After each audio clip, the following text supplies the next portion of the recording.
주식 투자 심플하게 충분하게 스텝스. 스텝스 구독자 여러분 안녕하세요. 돈 되는 정보만을 꽉꽉 눌러서 알려주는 리서치 돈알리의 최상욱입니다. 2023년 새해 증시를 불태우는 섹터가 있는데 그 중에 하나가 은행 섹터인데요. 이 섹터가 왜 불타고 있는지 또 앞으로 어떻게 될지 전망 한번 제대로 해보는 시간을 가져보도록 하겠습니다.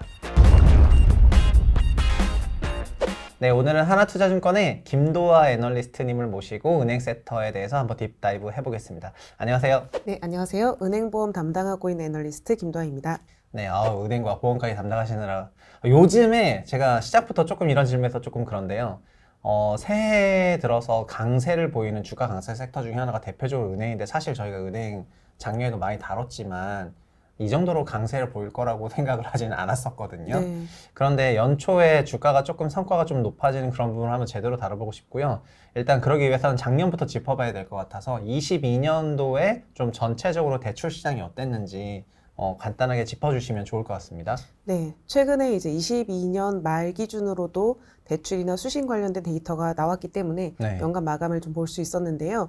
가계 대출이 가장 언급이 많이 됐었죠. 결국에는 연간 감소로 마무리가 됐었고요. 네. 아무래도 대출이라는 게 명목 지표이다 보니까 순감하는 경우는 사실 흔치 않은데 네. 사실상 통계치를 발표한 2000년 이후로 가계대출 감소한 거 처음이라고 보셔도 될 것 같습니다. 네. 그래서 지속적으로 짚어드렸던 대로 이제 조달 비용에 해당하는 대출 금리는 올라가고 이것들을 어딘가 마땅하게 쓸만한 곳들에 대한 유인은 떨어지다 보니까 네. 그런 스프레드가 줄어드는 부분들이 가계대출을 축소시키는 데 이제 기여를 했다라고 볼 수 있을 것 같고요. 네. 반면에 은행의 전체 대출 그로스는 나쁘지 않았던 게 기업 쪽은 좋았습니다.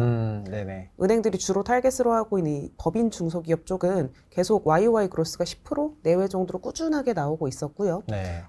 자영업자 대출은 계속해서 증가율이 떨어지는 모습이었는데 반대로 2010년 초반부터 거의 계속 축소 기조였던 대기업 대출이 네. 회사채 시장에서 이제 경색이 일어나다 보니까 조달을 은행 쪽으로 다시 턴하게 되면서 가파르게 증가를 했었습니다. 네. 그래서 전체 대출 그로스는 이제 미드 싱글 5, 6% 정도에서 마감이 된 수준이라고 보시면 될 것 같아요. 네, 사실 그 대출이 코로나 2020년, 21년 두 개 연도에는 기업이랑 가계 둘 다 큰 폭으로 늘었었는데 네. 작년 같은 경우에는 가계가 순감했고 저도 통계 보고 깜짝 놀라가지고 이렇게 집을 안 사나? 이제 이 정도로 느껴서 그리고 신용대출은 거의 연간으로 감독원 통계 보면 거의 네. 23조 원 감소했더라고요. 그래서 엄청난 숫자라고 느껴지는데 반대로 기업은 크게 늘었다. 맞습니다. 그러면 사실 저희가 이제 연초에 주가 성과로 얘기를 했는데 작년에도 기업 대출 늘었고 올해도 기업은 조금 늘 거로 보고 가계는 이제 어느 정도 작년까지는 아니고 조금 회복할 걸로 보는 게 컨센이라고 하면은 뭔가 작년 숫자만 보면 기업은행 주가가 좋거나 이래야 될 것 같은데 연초에는 반대로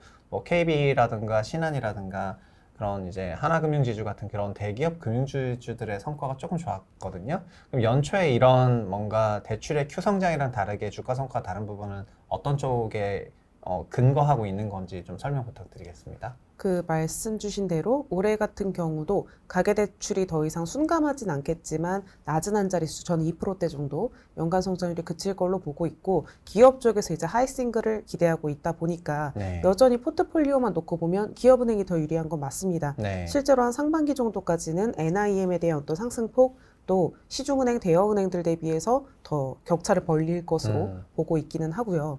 근데 올해 은행주 퍼포먼스가 좋았던 건 서두에도 잠깐 언급을 주셨지만 네. 저는 거의 100% 주주환원 확대가 될 거라는 기대감 때문이지 은행의 펀더멘털이 어떻다, 올해 이익이 누가 어떻다에 대한 부분은 아니었을 거라고 생각해요. 네네. 그래서 KBC나 하나의 퍼포먼스가 상대적으로 좋았다. 지금은 기업은행은 원래 배당을 잘하는 회사, 그러니까 기재부가 최대 주주이다 네. 보니까 예. 오히려 뭐 감독 당국의 어떤 컨트롤보다는 기재부의 수요에 더 민감해서 남들이 배당을 못할 때도 잘할 수 있다는 장점은 있지만 전반적으로 주주환원이 올라갈 수 있다는 기대감이 작용할 때는 상대적으로는 이제 그렇죠. 더 이미 하고 있어서. 네, 추가적인 뭐 상승폭이라고 볼 만한 것도 제한적이기는 하죠. 그래서 지금은 상위사들, 주주환원을 할 수 있는 자본 여력이 되는 회사들 위주로 좀 반응을 했다고 보셔도 될 것 같습니다. 그러니까 대형 3사들이 주주환원을 생각보다 잘 해오지 못했는데 기업은행은 굉장히 잘했고요.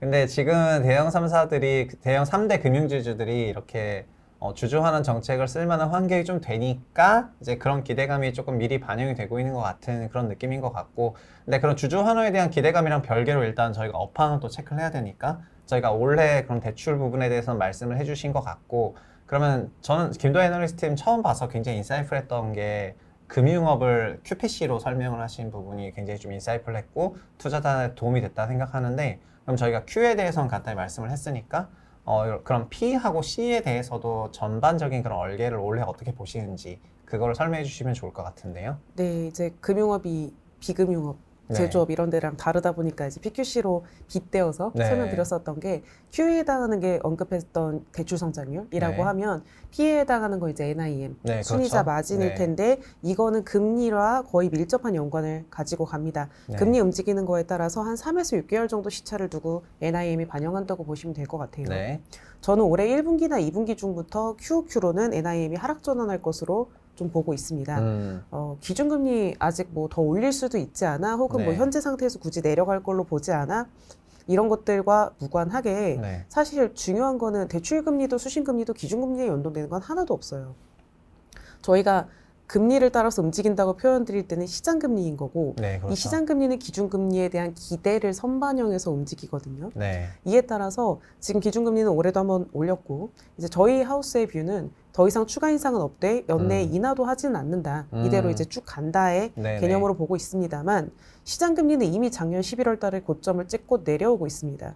그래서 저 같은 경우는 작년 4분기보다 올해 1분기 평균 금리가 더 낮을 걸로 보고 2분기 같은 경우는 유사하거나 조금 더 낮을 수 있다라고 보고 있어요. 네. 시장금리 추이가요? 네. 네네. 그래서 NIM 쪽에서도 이제 대출금리 뭐 1월 달에 기준금리 올렸으니까 대출금리 더 올라가는 거 아니야? 아닐 겁니다. 아마 내려갈 거고요. 수신금리 사이드에서도 이제 예금금리가 좀 내려오게 되는 네. 그림으로 다시 턴을 하게 되겠는데 네. 그것들이 반영되는 속도 감안했을 때 상반기 중부터 NIM 꺾이는 추이 보고 있고 제가 C로 설명드렸던 부분이 아마 크레딧 코스트일 겁니다. 네. 은행들이 이렇게 이자 마진 창출하고 대출 성장을 접목해서 이익을 낸다라고 하면 수반되는 비용은 이제 대손 비용이 될 텐데 이건 자연스럽게 당연히 올해 경기에 대한 부진이나 금리가 올라왔던 속도를 감안하면 네. 올해 나빠질 거예요. 예. 그래서 크레딧 코스트는 증가하는 그림을 작년에 코비드 추가 충당금으로 경상적인 것 이외로 추가로 쌓은 것 제외하고 예. 경상비용 대비 경상비용으로 보면 전 대손비용 80% 늘어나는 걸 잡았거든요. 네.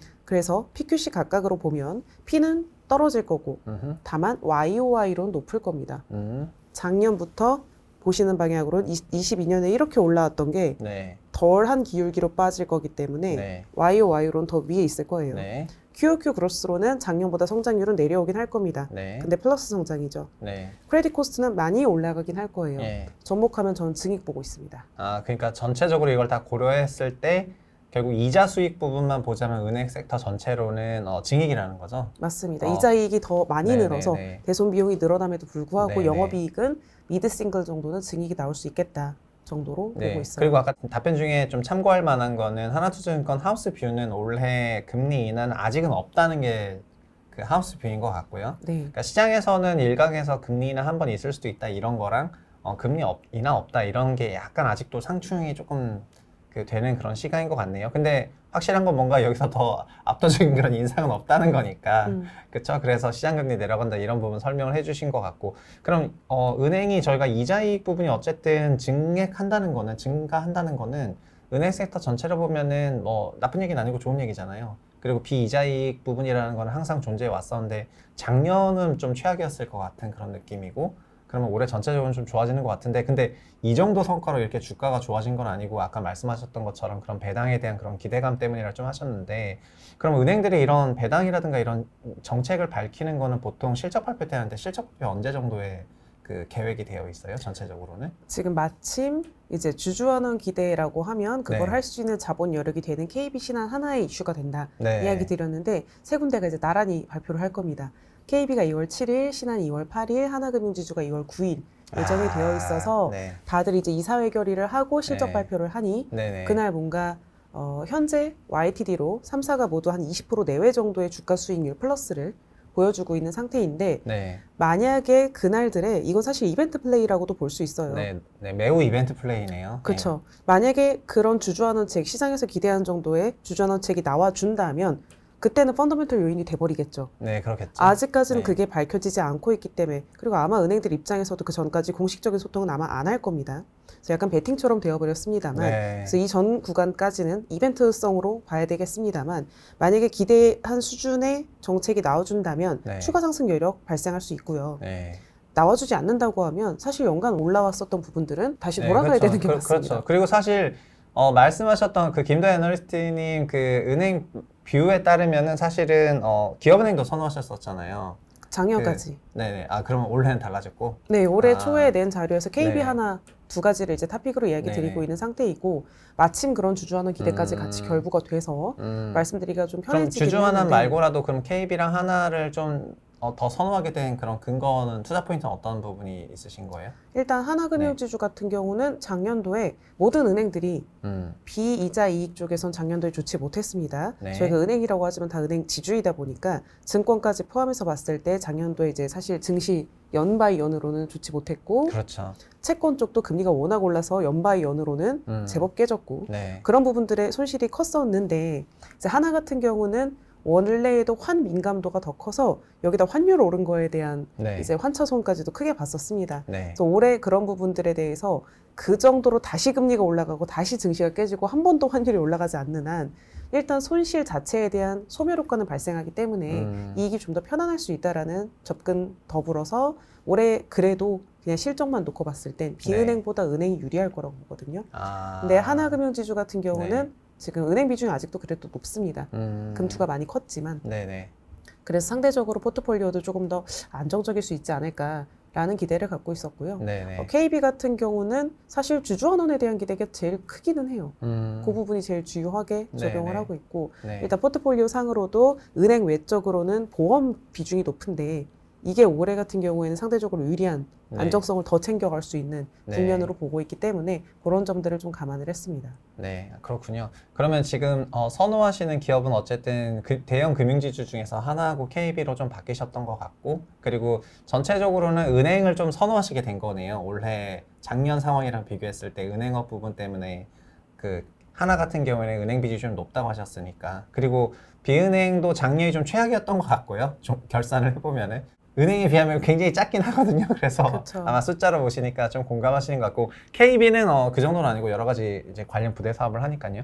근데 전체적으로 그러면 2월 7일, 8일, 9일날 이렇게 3대 금융지주 실적 발표가 있는데, 주가는 이런 기대감으로 연초에 이미 저희가 코스피가 한 7%, 8% 올라갈 때 그 은행 섹터는 막 10% 이상 올라버렸어요. 그래서 이미 초과 상승을 해버렸는데, 그래서 뭔가 발표하는 게 애매하면은 마치 연준의 그 금리 발표랑 문구를 저희가 기대하는 것처럼 7일, 8일, 9일의 그 실적 발표 때는 주주 환원에 대한 그런 내용이 아예 없을 수는 없을 것 같고 그 내용도 중요하고 또 그런 문구도 중요한 그런 굉장히 이벤트 플레이가 조금 된 부분을 저희가 기대를 하면서도 동시에 좀 조심을 해야 되겠네요. 그렇죠. 네. 이건 이제 나오느냐 안 나오느냐 정말 이 싸움이 될 것이고 저는 뭔가 기대를 충족할 만한 이슈가 코멘트가 나올 가능성이 더 높다라는 의견이고요. 네네네. 그럼에도 불구하고 전 사실 섹터에 대한 의견은 여전히 중립입니다. 네. 올해 증익을 보고 있고 이 컨센서스가 작년부터 올해에 대해서 계속 네. 상향되고 있었고 예. 그런 섹터가 몇 개 없습니다. 그래서 이런 펀더멘털리 좋은 점들이 있는데 그럼에도 불구하고 경기가 좋지 못할 때 은행에 대해 가해지는 우려 요인 네. 그리고 아까 올해 크레딧 리스크는 코스트는 올라갈 거예요 라고 말씀드렸는데 이미 작년 11, 12월 이때쯤부터 해서 가게 네. 쪽이나 자영업자 단에서 연체가 좀 가파르게 올라오고 있습니다. 그래서 이런 게 관찰이 되다 보니까 아마 멀티플을 이런 펀더멘털 요인들만 놓고 봤을 때는 올려서 받지는 조금 못할 거예요. 다만 그런 2월 초에 행해질 주주환원에 대한 발표가 있을 네. 경우 네. 한번 계단식 점프업을 하고 그 뒤엔 다시 멀티플 상당히 닫히는 그런 그림으로 보고 있고요. 네네. 만약에 나오지 않는다고 하면 연초에 오른 것들은 조금 되돌림을 겪고 네, 그 그럴 수도 상태에서 있죠. 네. 다시 또 멀티플 상단을 올려가기는 어려운 이런 그림으로 예상하고 있습니다. 그럼 마지막 질문 하나만 드리고 싶은데요. 김도 애널리스트님이 그러니까 결국 은행 어떻게 보면 이익 보고서 때 하시고 싶은 말씀 사실 그때 다 하셨는데 은행 섹터도 그 경기 민감주라는 거잖아요. 네. 근데 그러면은 경기 지표 보시는 것 중에서 어떤 부분 좀 제일 중요하게 보시는지 좀 말씀해 주시고 이게 왜냐면 섹터 전체에 대한 중립 의견이라면 좀 더 오버해야 되냐 이런 섹터 의견을 가르는 그런 지표 중에 하나가 결국 경기라고 생각하시는 것 같아가지고 어떤 경기 지표를 좀 중요하게 보시는지. 사실 매크로 지표를 통틀어서 본다고 하면 저는 결국 기승전 금리이기는 해요. 네. 그런 경제 성장에 대한 부분들 네. 그리고 좀 더 미래의 장기 전망에 대한 부분들을 전부 다 단기물이나 장기물 금리가 녹이고 있는 상태이기 때문에 네. 이게 제일 중요하겠습니다만 그 외에 경기랑 관련된 지표들을 본다고 하면 GDP 그로스야 당연하지만 경기 선행지수 좀 봐주시면 은행 업종지수와 그 시차를 약간 두고 제법 연관성을 보이는 경우가 있기 때문에 네네네. 참고하신다면 그게 되겠습니다만 아. 금리가 제일 중요합니다. 결국 금리가 제일 중요한데 선행지수 좀 본다. 그런 그 말씀을 하신 거군요. 그래서 올해 그리고 이런 뷰는 또 올해 경제 상황이 어떻게 펼쳐지냐에 따라서 앞으로도 그 열린 소위 오픈 결말이기 때문에 지켜봐야 될 것 같은데 아마도 금융 섹터를 보신 분들은 사실 은행주가 뭐 거의 거북이처럼 느껴졌던 2022년이 아닐까 이렇게 생각을 했을 것 같은데 2023년 1월에 갑자기 막 불이 붙으니까 뭐 호떡집에 불 난 것도 아니고 왜 이래 이러면서 봤는데 이제 여러 가지 은행의 그런 정황상 주주 배당 정책을 많이 쓸 것 같은 그런 기대감이 주가에 많이 반영이 된 것 같은데 이런 기대감이 많이 반영이 되면 반영될수록 기대는 커지기 때문에 막상 2월 7, 8, 9일에 실적 발표를 통해서 발표되는 주주 환원 정책의 내용이 시장 기대치를 충족하지 못했을 때의 리스크도 조금 열어둬야 될 것 같고 반대로 그렇게 정말 충족하게 된다면 어쨌든 한 번에 그 질적 성장이 있을 것이다. 이 말씀을 오늘 좀 해주신 것 같고 그리고 질적 성장 이후엔 다시 본업 환경으로 가야 되는데 올해는 이자 수익 부분은 작년보다 약간 증액을 하는 부분이고 비이자 쪽에서도 작년이 최저인데 조금 개선되니까 완만한 개선을 조금 얘기하신 것 같지만 뭐 섹터 전체를 아직 오버히트 할 정도로 엄청나게 그런 긍정적인 그런 환경을 아직은 근거를 좀 덜 찾으신 것 같거든요. 그래서 금융업종이 연초에 굉장히 그런 주목을 받고 있는데 김도 애널리스트님처럼 되게 꼼꼼하게 그 잘 챙겨서 이렇게 얘기해 주시는 거를 투자에 좀 잘 활용을 하셨으면 좋을 것 같고요. 저희는 여기까지 하겠고요. 같이 인사하고 마무리 짓겠습니다. 감사합니다. 감사합니다.